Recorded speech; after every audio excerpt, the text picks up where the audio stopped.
first guest is calling in right now. Let me see if I can. That caught me off guard. My guest is in the on the air right now. How's it going? Hey, it's going pretty good. Can you hear me okay? Yes, I can. Thank you so much for being on. Oh, wait a No minute. problem. Thanks for having me. All right, so I'm joined with Leila of the band. Let me get this pronounced correctly. Vibrolas. That is absolutely correct, and you even said my name right. Oh yes, I'm 2 for 2. This is. I am so excited already. Thank you so much for being on the show this evening. I know I seen the Facebook pictures. You got a lot going on today, I see. Yeah, we're in the Great Smoky Mountains right now celebrating our anniversary. Oh, man, bless your heart. I mean, congratulations on that, and thank you for taking time off of that for doing this interview. I didn't even know this.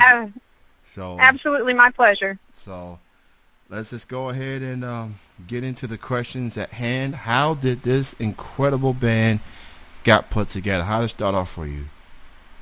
Well, Chris moved to Louisville, and he had started a band and needed a bass player. We had a mutual friend who knew that I was attempting to learn how to play bass. So I used to work third shift at Kinko's. She brought him by Kinko's one night in the middle of the night and introduced us, and he said, "I hear you're a bass player." I said, "No, I'm just learning how to play." And he said, "Well, how many basses do you own?" I said, "2." He said, "Oh, you're a bass player. Come over to my house and we'll practice." And the rest, let's say, is history. Yes. Now, I've heard of this band through mutual friends on, social media, Facebook, and I live in Lexington, and you guys and gals was at Lexington on Labor Day weekend last week. Yes. So, how did that show went? Oh, it went really well, actually. It was a lot of fun. We played with the Ghost Wolves, who are a truly amazing band out of Austin, Texas. Highly recommend them.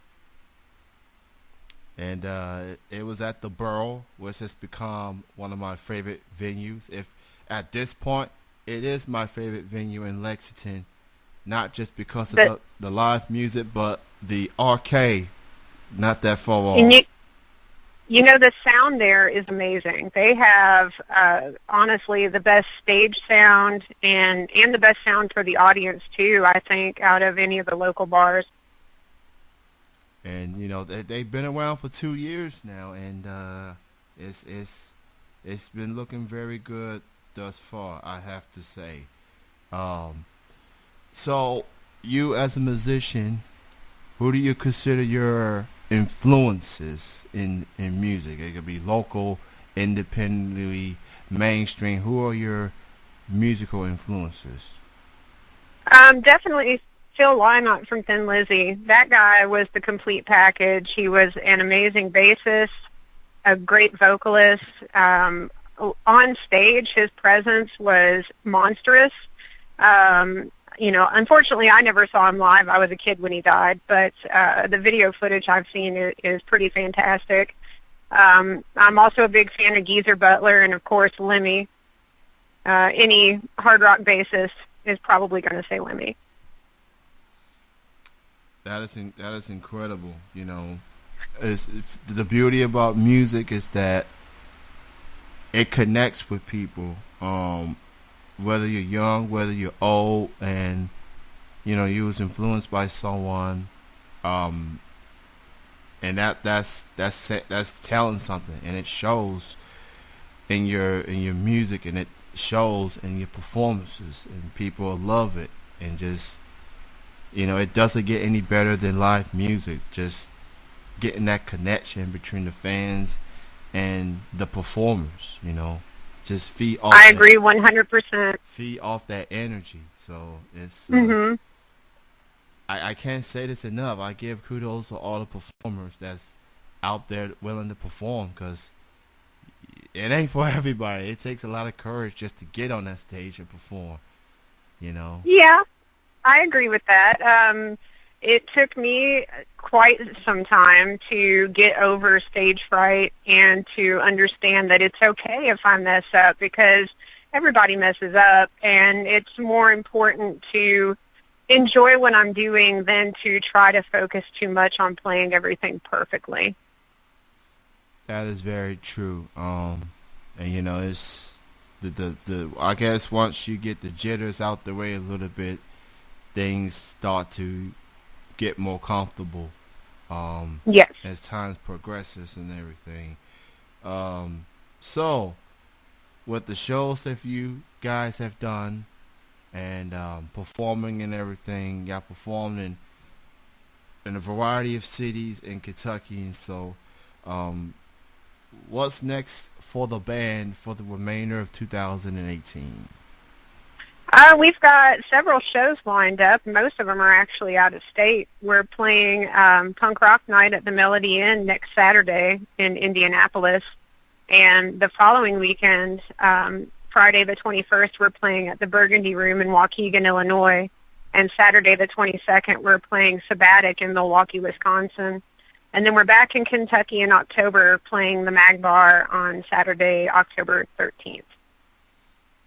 And then that's probably it for the rest of the year. We tend to take the holidays off. It's a little harder to get together when everybody has family to visit and things to do. But we do plan on recording some over the winter. We're looking to put out a split 7-inch with a really great band from Paducah called King Crater. Definitely keep an eye on that for sure. I definitely I become a Spotify addict. And I like to just randomly check out people's music and everything. So I gave some of your old music a listen, and it sounded pretty cool. I just started supporting local music as of 2015, and most of the shows I go to are at Lexington, and a lot of artists visit here to perform, and it's become a good thing for me, you know. Awesome. It's interacting with the music acts and things like that, and it's very important for everyone out there, you know, regardless of what music you listen to, is to support local music and show them that love, you know. You know, I think it's great to go see, you know, national and international acts, but there's definitely an intimacy missing from most of those shows that you would get if you go to a smaller local or regional show. You're that much closer to the musicians, and like you said earlier, there's a give and take where the musicians feed off the audience and vice versa. And even after the show, they're probably hanging out at the bar, so you can go talk to them and pick their brains or just make a new friend. That is true. That's become quite a thing for me. Is, you know, hopefully I get a chance to chat with the musicians and get a chance to know them a bit. You know, there's a lot of genuine good people, locally musicians. You know, I don't think I've ever run into a jerk. at least not. That's good. At least not yet, but it's so far it's been positive. So it's good to know. Now, as far as, you know, music, getting on the stage and performing, what are some of your favorite songs that you like to perform on stage? Well, I love Hammer Down. It's that one's not recorded yet, but there may be some live footage on it of it on YouTube. I'm not sure, but that one is just really in your face, kind of punchy, just a lot of fun. And we have a song called "Damn These Glasses," which is much faster, a little punkier. That one's a ton of fun to play too. We have a song called "Astro Space Van." It's about one of our vans. Most of our songs tend to be about cars, and that's a good one to play. Chris and I sing that one entirely together, and I enjoy singing with them as well as playing with them. And we have a song called Ballad of Dorcas Big. That one's an oldie but a goodie. We wrote that one many years ago, but it's still very enjoyable. It's more of a heavy metal song. Y'all got that cruising music, okay, with the cars and everything. Okay. Yep. Be careful, though, because it tends to make people speed. Yeah. Y'all got the music that would be quite fitting for Fast and Furious movies. You know, they still they still doing those movies to this day. Like, I like Vin Diesel, I like Dwayne, I like all those guys, but it just seems like, I don't know, I guess people crave for more for that movie, I suppose. And, you know, I don't think anybody really gets tired of car chases and crashes. Very, very true. So what would your advice be to any aspiring musicians out there that just trying to get started into this whole music thing? What would your advice be? To just do it. When Chris and I first met and he invited me to come over and jam with him and his drummer, I almost backed out of it because I was so afraid of my lack of ability and the fact I had never played with anyone else before. And I'm glad that I went, because there is nothing like just attempting to do a thing, and especially playing with other people, I think, is very important. It made me learn a lot faster than me sitting in my room trying to play by myself along to the radio or something. And to not get discouraged, because it takes some time to really see improvement, but I feel like the rewards are really worth it. Even if you don't ever play shows out live, I think just hanging out with other people and enjoying music together is a very important thing. And I can honestly say that probably 90% of my friends I have met through music. Definitely, for sure. And what would your dream collaboration be? If you could work with any artist, dead or alive, it could be a solo act, it could be a group band, whatever you prefer, what would your dream collaboration be?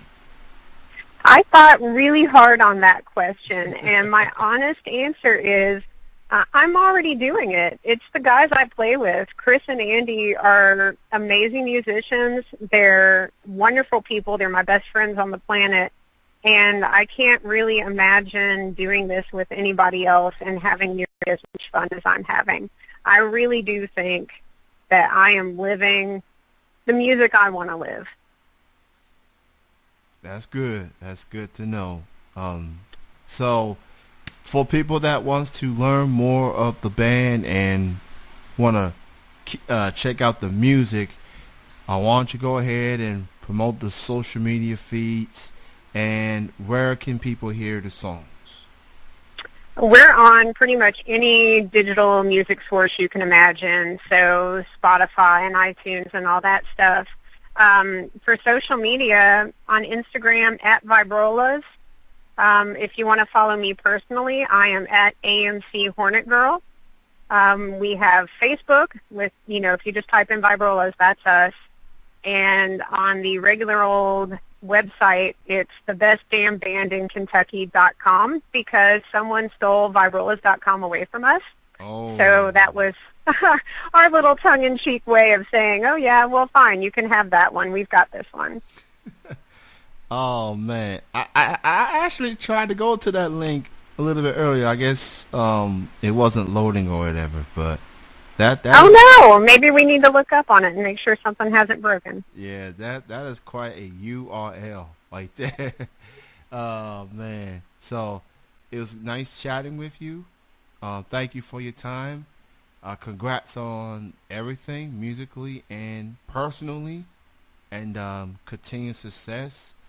Enjoy the rest of the year, and I will keep an eye on the next Lexington show. Hopefully. Thank you so much. And hopefully it'll be back at the Borough.